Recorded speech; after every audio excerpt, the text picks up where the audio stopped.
So you got an Instant Pot. That is so exciting. And maybe you got it on Amazon Prime Day because it was a deal too good to pass up, or it was a birthday present, or you even got it for Christmas.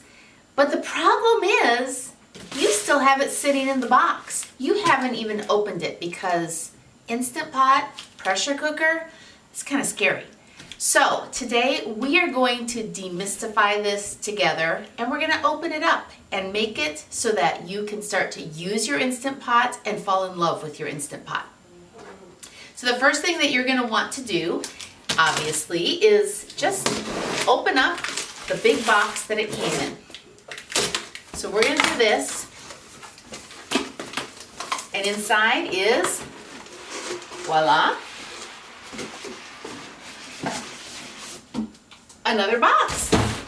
So you're going to find the box that your Instant Pot came in, and it's worth hanging on to this box for a few months, just to make sure that you don't need to ship it back, because it's going to have everything to protect it. As you can see, the corner of this box is a little bit smashed, and the Instant Pot should theoretically be fine because of the box. So we're going to open this part up. This is really the most important part to open up. We're going to open it up. We're going to pull out all the pieces. We'll talk about those in just a moment. But we are going to make sure that this Instant Pot is in good shape. So I'm just going to move this box off the counter. And we're going to take a look. So you want to take it off, take the bag off, unwrap it. And the first thing I would do is I would check for dents. Just make sure that the body of it looks fine. The dent won't impact your ability to use the Instant Pot. However, it can just be unsightly to look at if you keep it on the counter. So you may as well get that taken care of right away. Have them replace it. And they're very good about this. This has happened to me before, and they will take care of it.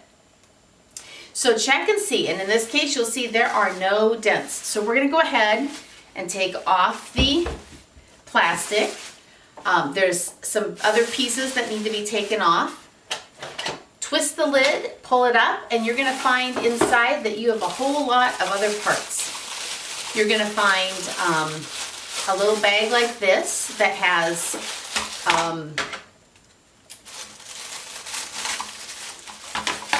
couple of scoops, things that you can use for scooping out food.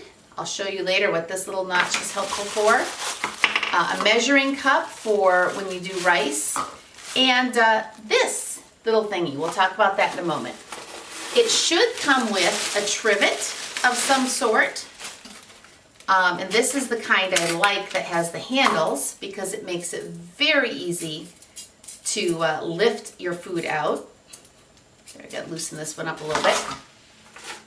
And then you have your liner.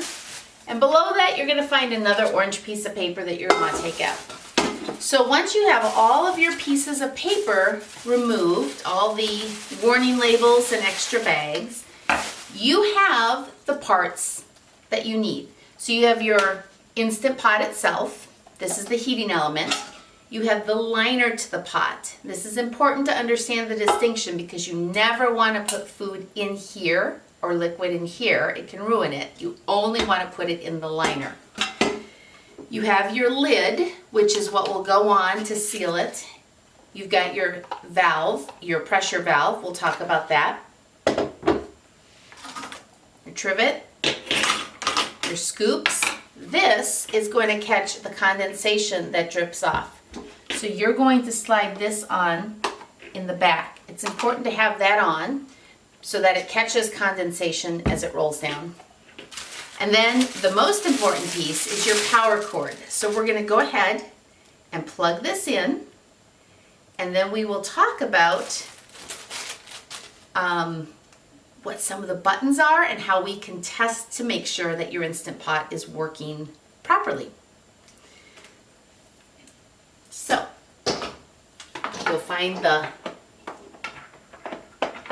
plug there, plug it into the wall, and you hear the little beep, the power is on. Now this one shows that it is in the off position, so that's very helpful. Some of the models will say that, some of the models won't. We have one model that's a smart model, and so it actually tells us the time because it's connected to Wi-Fi. So the different buttons on here do different things, but the main buttons that you want to know about are pressure level. That's important because sometimes you're going to do things at high pressure and low pressure. Most of the time it's going to be on high pressure. And delay start is another one that you're going to want to do.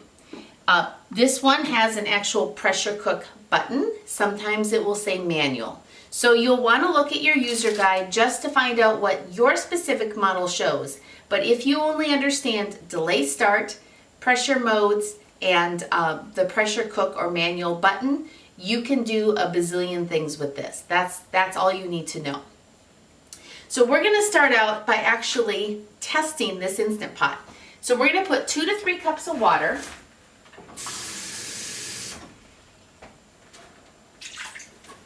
into the Instant Pot.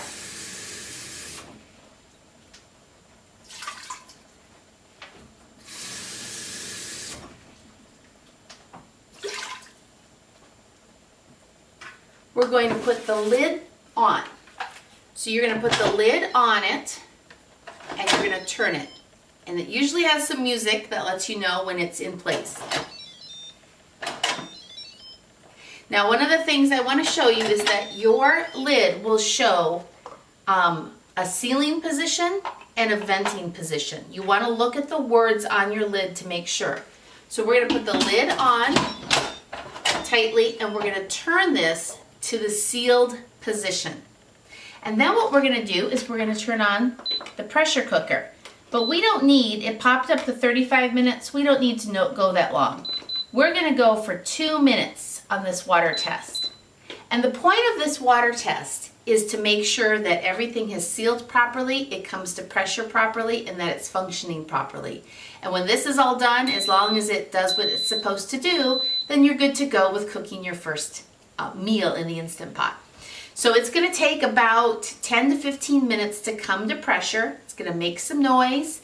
And when it comes to pressure, this is going to shift from on to the number 2, which is 2 minutes. And it'll count down to 0. And then it will switch to the warming mode. So we're going to let it build pressure. And then we'll come back and we'll see what happens once it has come to pressure. So we've come to pressure, and it's normal to see a little bit of steam popping up out of there. And as soon as this comes down, it's showing that we have 1 minute or less left. It'll alert us that it has finished. So we're just going to wait a moment while we get to that spot.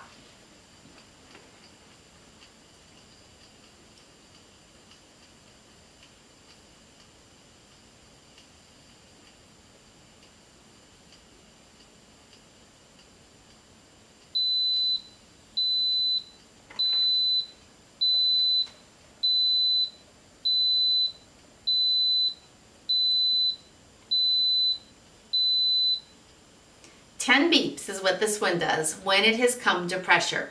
So now it's done. If this had been a meal, it would just stay warm for you. Until you came and turned it off and were ready to go. But what you're going to notice is that our pressure valve is still up. And we need to release that so that we can move forward. That is where your handle comes into place. This handle has this great notch. You want to be very careful with the venting so you don't burn yourself. So you are able to take your handle and nudge it over.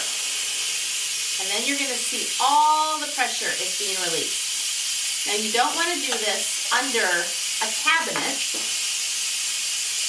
You don't want to do this under a cabinet because if you do that, the steam will accumulate there. So you want to make sure that you're doing this in a spot that's open where the steam can escape comfortably.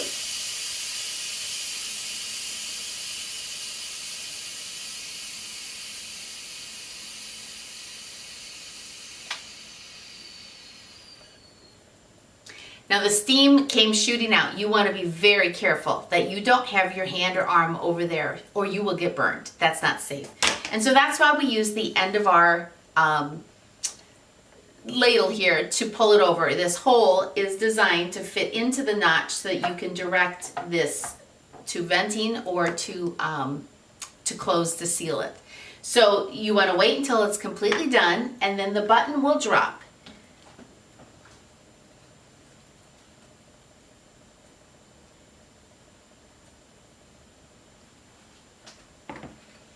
And once the button is dropped, then you can twist this off and open it up. And one of the cool things is that this handle notches into there. So you can set it up, the condensation will drip and drain and be gathered into that thing on the back. So you have now successfully used your Instant Pot. It has boiled the water, you've passed the water test, and now you are ready to use it. Easy peasy.